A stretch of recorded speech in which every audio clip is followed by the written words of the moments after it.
Hi, today I'm going to show you how to make enchiladas. Ooh, doesn't that look good? Just like that. Yeah, it looks good, doesn't it? There's my helper today, my daughter, Emma. And we're going to make enchiladas. This particular enchilada today, I'm going to show you how to make it.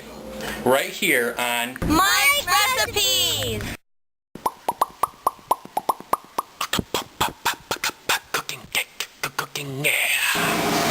First, you're gonna put little pieces of chicken into the pan.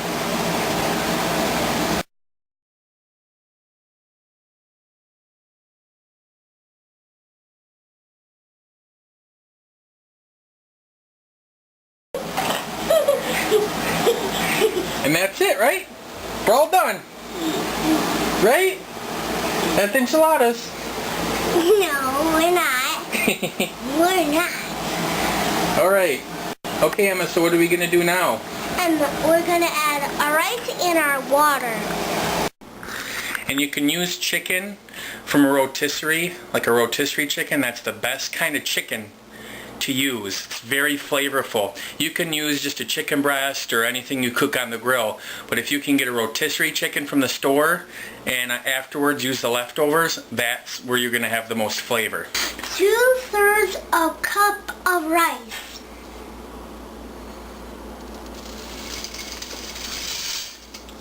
We're gonna put enough water for the chicken. Okay.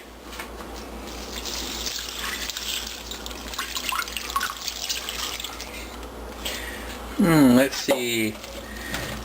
Not bad, but it's going to boil down and it's going to cook the rice too. So we're going to put a little more. This isn't an exact measurement. You just want to have enough to cook the chicken. Go ahead, you can pour it. And while the chicken's cooking, it's going to in turn cook the rice. Alright, we've covered the chicken pretty good. There's a little rice in there. The rice is a good filler. If we didn't always have a lot of chicken, you might not have a lot of chicken to work with. Add some rice and you get your rice or chicken, and it's a good enchilada stuffer.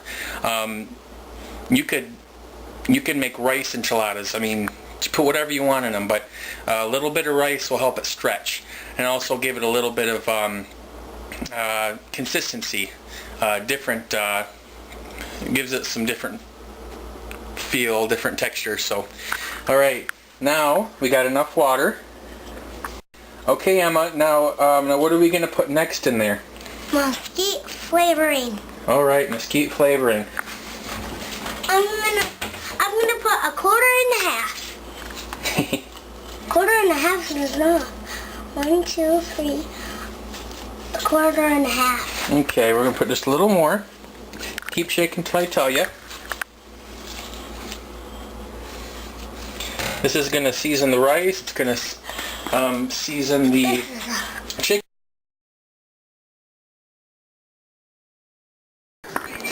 I add some mesquite seasoning and fajita seasoning and taco seasoning for flavor, and the taco seasoning also helps thicken it a little.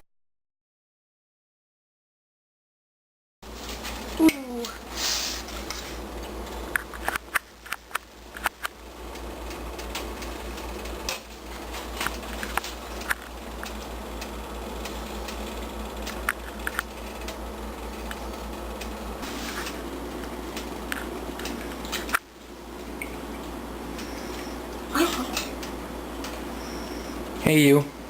Hey. It's starting to boil, so let's put the lid on.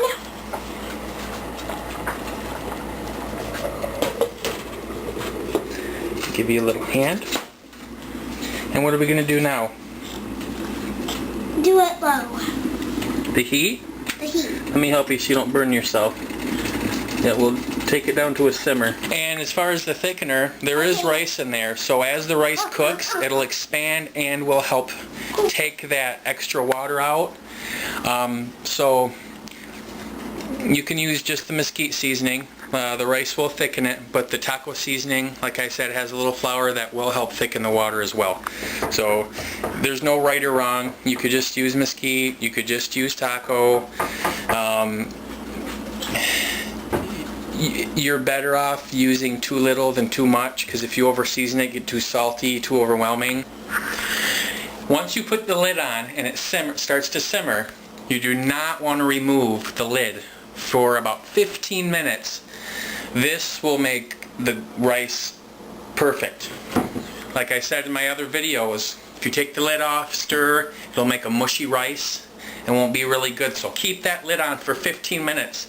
That'll help really make the chicken tender, fall apart, and it'll cook the rice. So keep that in there for about 15 minutes, and then we're going to check it.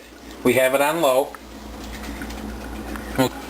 Alright, at 15-minute timer. 3, 2, 1. And let's take a look. Rice should be done, is what that timer means. Alright, now we can do whatever we want. It's not as thick as I like. You can see the cooked rice in there. But I want a lot of that water to leave. So I'm going to continue to simmer it with the lid off to let it thicken a little. It might be a good thing I had that extra water in there. I'm going to let it continue to simmer. That'll help break down the meat and make it really tender. So I guess if I could say something, it would be use as much water as I did. Cover the chicken. Unless you like whole chunks. That's up to you. I kind of like it shredded though. So I'll let it continue to simmer. We'll let it simmer for another 15 minutes uncovered. So let this water evaporate. And we'll be right back with you. Once I removed the lid off, it didn't boil anymore. Didn't trap the heat in like it did. So I turned it down to a 4. Or up to a 4. Turn it up to a 4 to increase the heat so it can still simmer but boil, like a boil simmer. And I still got 13 minutes here, so we're going to let it cook nicely. I want a little boil in there. We'll be right back. Make sure you stir frequently to avoid the bottom burning. Alright, it looks pretty thick right now, so I'm going to grab 2 forks, my liking. Taking your 2 forks, you're going to pull them apart like this. And I want them far away right now. I don't have a cameraman. Anyways, you pull them apart with your fork.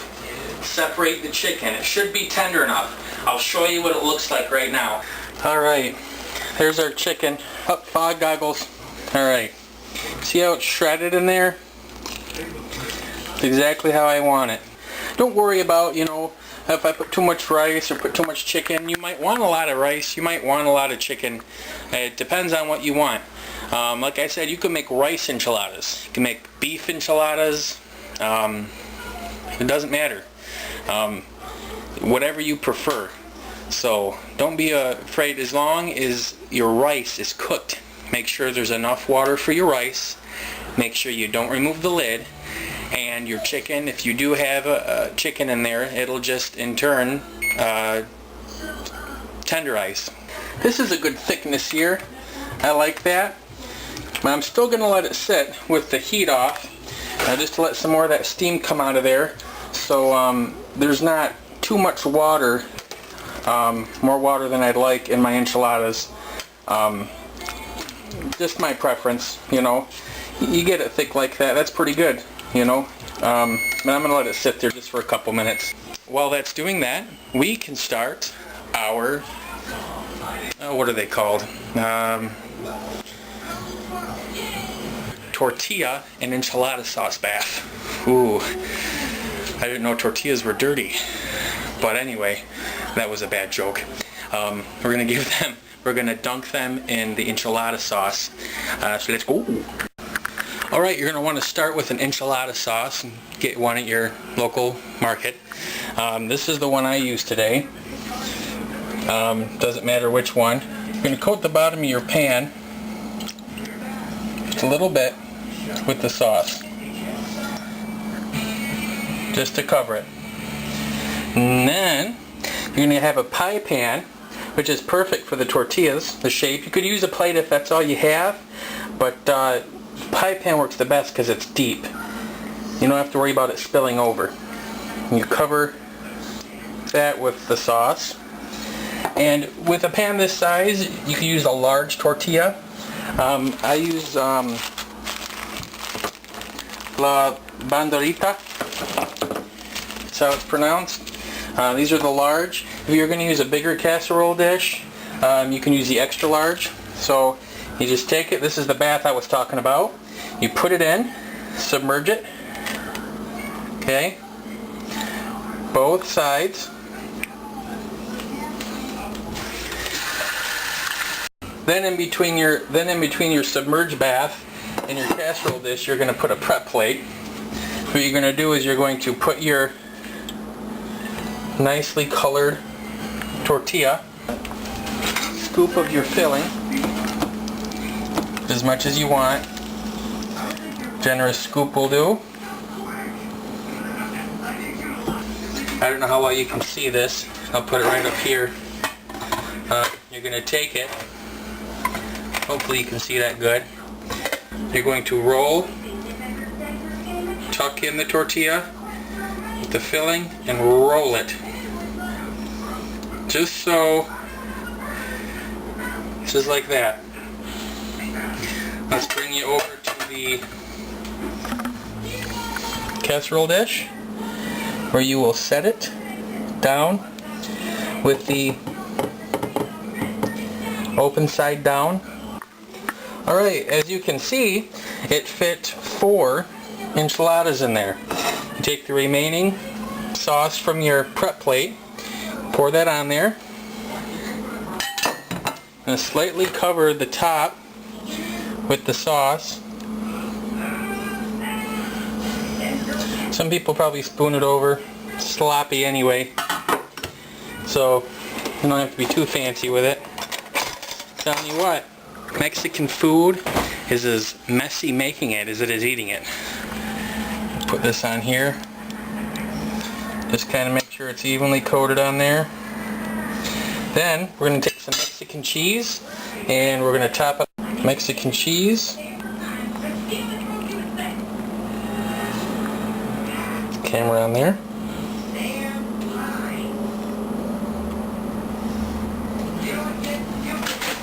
We'll do a little bit more. I'm not driving.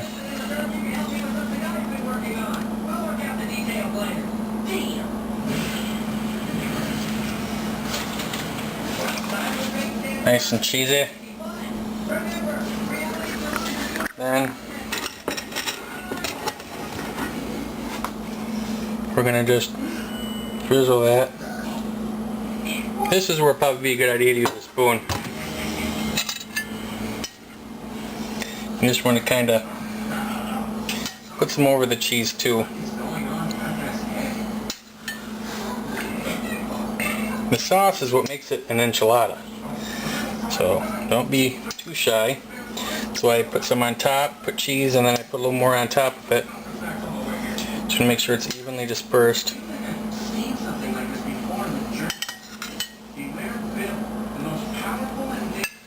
Alright, let's see if I can do this right. Alright.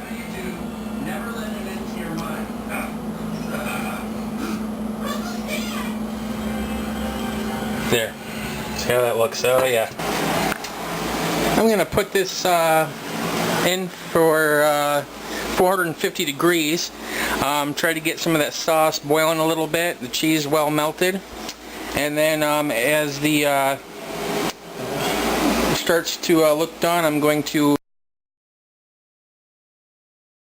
You see in the oven there, see how it's starting to kind of boil around the sides, the cheese is melted. I'm going to kick on that boiler. I have a broiler on the top there, and see what it does. Hopefully it'll give the cheese a little brownness. Let's do oven vision here. The broiler's on top. It's hitting the top of those enchiladas. If you don't have a broiler, that's fine. By the time the cheese is melted and it's bubbling, it should be good enough. I'm going to use onions to decorate it, and I'm going to use something to flavor it. Go ahead and put it on.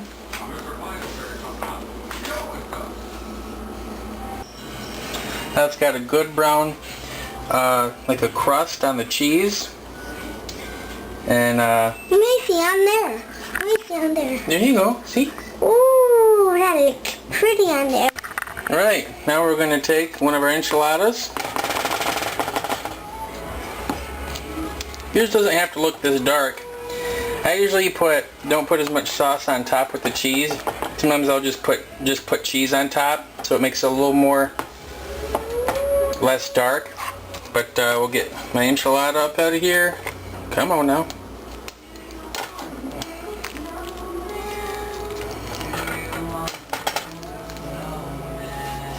Alright. A little messy there. You can take it and top it off with a little salsa or a little extra cheese. If you like sour cream, you can get a little bit of sour cream going.